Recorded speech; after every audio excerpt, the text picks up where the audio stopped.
gleðilegan fullveldisdag. Í tilefni dagsins endi Háskólinn á Akureyri til þjóðfundar fyrir ungt fólk og bauð framhaldsskólanemum allt frá Laugum til Tröllaskaga. Við ætlum að kíkja inn og heyra hvað krakkarnir hafa að segja pólitíkina.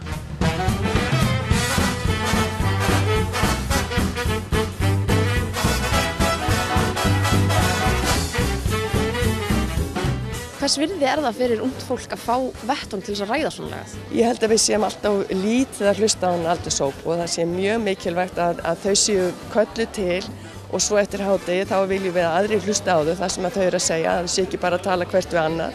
Þannig að við buðum bæjarbúum upp á það að koma hingað eftir hádegi og þá verða þau með sína kynningar og geta kynnt sína skoðanir. Hvað er ykkar verkefni? Við erum að tala um það hvernig stjórnmálaflokkarnir ná til unga fólksins og hvaða áhrif þau geta haft. Já, við vorum aðeins að skoða hérna hvað reynslu við hefðum á stjórnmálum og það kom margt fram.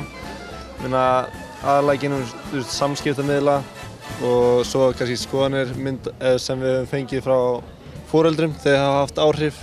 Svo eru menn oft á tíðum ekki með mikla reynslu af stjórnmálum og við höfum líka verið að skoða hvað getum við gert til þess að auka áhuga til dæmis á því og við erum öll sammála um það að hver og einn þarf að leggja sér mörkum til þess að setja sig meira inn í stjórnmál út í að það þarf eftirspurn til þess að verði framboð. Við erum búin að vera að velta fyrir okkur aðkomu forsetans að stjórnmálum og hversu mikil þau eigi að vera. Hver er ykkar skoðun á því? Já, við erum búin að vera mikið að ræða um það að forsetinn ætti ekki að vera pólitískur og jafnvel hann ætti ekki að vera sem sagt, að veita flokkum umboð heldur ætti að vera öðruvísi. Við erum búin að vera að ræða bara mismunandi hugmyndir og pælingar og svona hvort hann hafi of mikið vald eða álíka. Hvaða leiðir eru færar aðrar en þær að forsetinn veiti stjórnarmyndunarumboð? Formenn flokkana geta náttúrulega bara tala saman sín á milli eins og er að gerast núna, óháð því hvort þið séu með stjórnarmyndunarumboð eða ekki. Lærið þið eitthvað í skólanum? Eru þið í einhverjum stjórnmálafræði kursum eða lærið þið í samfélagsfræði? Skólanum eru til dæmis félög og það er HÍMA og VÍMA og það er hægri félag í félag hægri manna í Menntaskólanum á Akureyri og félag vinstri manna í Menntaskólanum á Akureyri. Þar getur menn komið saman og rætt bara málin sem snerta sig og aðra í skólanum. Og veistu hvort meginn þú skilgreinir þig? Já, ég myndi segja að ég verið hægra meginn. En þú? Ég hef bara ekki alveg myndað með skoðun á því, en jú, líklega hallast ég meira til hægri. Við fengum spurninguna hvort að fjölmiðlar hafa áhrif á stjórnarmyndun. Hver eru áhrif fjölmiðla á svona lagað? Þeir náttúrulega láta bara fólki vita hvernig þetta er nákvæmlega og sérstaklega í kosningu, ég held að það er miklu meiri áhrif þá. En ég held að það geta ekki haft mikil áhrif á stjórnarmyndunum sjálfa. Já, svo erum við mikið búin að skoða eins og við vorum til dæmis að ræða nokkur ákvæði í stjórnarskránni sem að okkur fyrst kannski veita forsetanum frekar mikið vald. Eins og það ákvæði að hann geti látið einhver mál niður falla og svona og vorum að pæla af hverju ætti einn maður að hafa tök á því. Þannig að ætti til dæmis kannski frekar bara að vera með þjóðaratkvæðagreiðsla eða eitthvað slíkt frekar heldur en neitunarvald algjört. Hefurðu lært mikið af deginum í dag? Já, þetta vekur alveg upp umræðu og þetta er alveg gaman.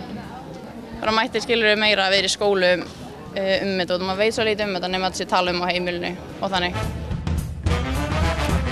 En nú hefur kosningaþátttaka ungmenna verið frekar dræm. Hvaða tillögur hafið þið til þess að bæta úr því? Já, ef ég bara vissi. Kannski bara meiri svona umræðu innan skóla, eins og til dæmis eitthvað svona, sko. Af því að maður nennir ekkert að, krakkar okkar aldrei nenni ekki að horfa á fréttir og fara svo sjálf og leita sig, já, heyrðu, þessi kall er voða skemmtilegur. Það er enginn að fara, það er ekkert sem drífur okkur í að fara skoða stjórnmál eða kynna okkur þetta. Þetta er bara ekki spennandi í rauninni, sko. Mér finnst bara að fólk þurfa að vera duglegt að reyna að hvetja til umræðina og vera duglegt að tala svona við krakka, eða þú veist, og ungt fólk. Og því við höfum ótrúlega mikil tök á því, við getum leitað öllu sem við þurfum að vita, sem við viljum vita. Þannig að bara meiri hvatning að einhverju tagi væri ótrúlega þörf, því það ekkert mál að finna sér upplýsingar ef maður vill það.